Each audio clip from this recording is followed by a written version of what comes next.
Sebelum saya mulakan cerita, tolong saya untuk subscribe channel ni dan aktifkan notification supaya tidak terlepas dengan video yang seterusnya. Di Kuala Lumpur, bangunan moden, highway dan lampu-lampu neon sentiasa hidup. Tapi di celah-celah kota yang sibuk ni, ada tempat yang menyimpan sejarah hitam dan ada yang masih berpenghuni walaupun manusianya sudah lama tak ada. Ini 4 lokasi paling mistik di KL, semuanya berdasarkan kisah benar, laporan saksi, pekerja, polis dan catatan sejarah. 1. Highland Towers. Pada 11 Disember 1993, jam 1 petang lebih sedikit, Blok 1 Highland Towers runtuh, menimbus 48 mangsa. Tragedi itu bukan saja menggegarkan Malaysia, ia tinggalkan kesan pada kawasan itu sampai hari ini. Selepas operasi menyelamat, beberapa anggota bomba cerita, walaupun semua mangsa dah dikenal pasti, mereka masih dengar ketukan dari bawah runtuhan. Seolah-olah ada orang yang masih cuba keluar. Bila kawasan itu dibiarkan selama bertahun-tahun, guard dan penduduk sekitar mula nampak kelibat manusia bergerak antara bangunan. Paling banyak cerita wanita berbaju tidur kuning berdiri di balkoni. Blok 1, walaupun balkoni itu sebenarnya dah tak wujud. Pada awal 2000-an, satu pasukan kontraktor cuba masuk untuk tengok keadaan struktur. Seorang pekerja naik sampai tingkat 3 bangunan runtuh dan ternampak seorang perempuan duduk dekat tangga, tunduk sambil menangis. Dia ingat itu orang kampung. Tapi bila pekerja lain naik, tak ada sesiapa pun di sana.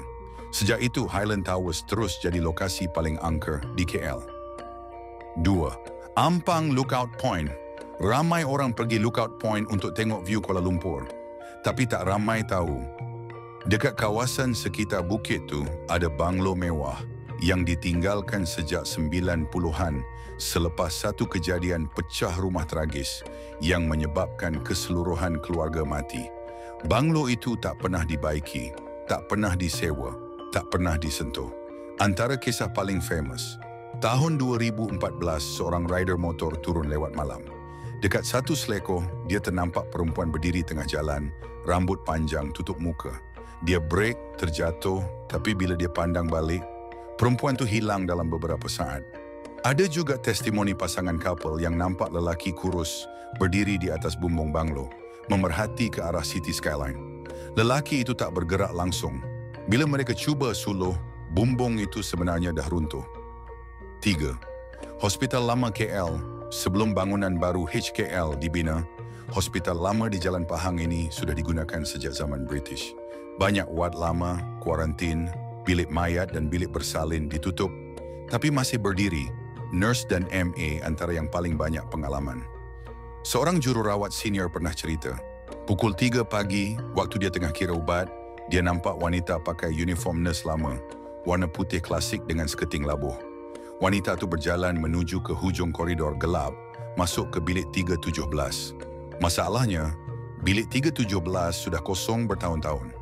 Dalam satu kejadian lain, lift hospital bergerak sendiri naik ke tingkat 3 walaupun bahagian itu dah dipadam elektrik.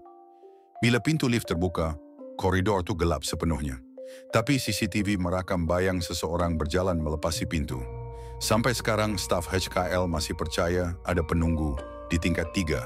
4. Penjara Pudu. Pudu dibina pada tahun 1895. Lebih 100 tahun operasi, beribu-ribu banduan mati di dalamnya. Ada yang ditembak, ada yang mati diseksa, ada yang digantung. Selepas penjara ditutup pada 1996, bangunan itu dibiarkan kosong sebelum dirobohkan. Pada tahun-tahun terakhir sebelum ia diratakan, pekerja dan guard sering dengar bunyi rantai diseret dan pintu besi berdentum sendiri, macam ada orang marah dari dalam sel. Seorang kontraktor pernah ceritakan pengalaman dia pasang lampu dekat blok sel lama. Dia ternampak lelaki kurus pakai uniform banduan, berdiri dalam sel hukuman mati, kepala tunduk ke lantai. Tapi bila dia panggil rakan-rakan lain dan suluh lampu ke arah sel, sel itu kosong. Walaupun bangunannya sudah tiada, suara besi dan rantai itu kadang-kadang masih kedengaran oleh pekerja projek yang kerja lewat malam di kawasan itu.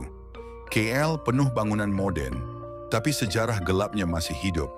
Sesetengah tempat bukan lagi milik manusia, Dan kalau kau lalu kawasan ini waktu malam, kau mungkin akan dengar atau nampak lebih daripada apa yang kau sangka.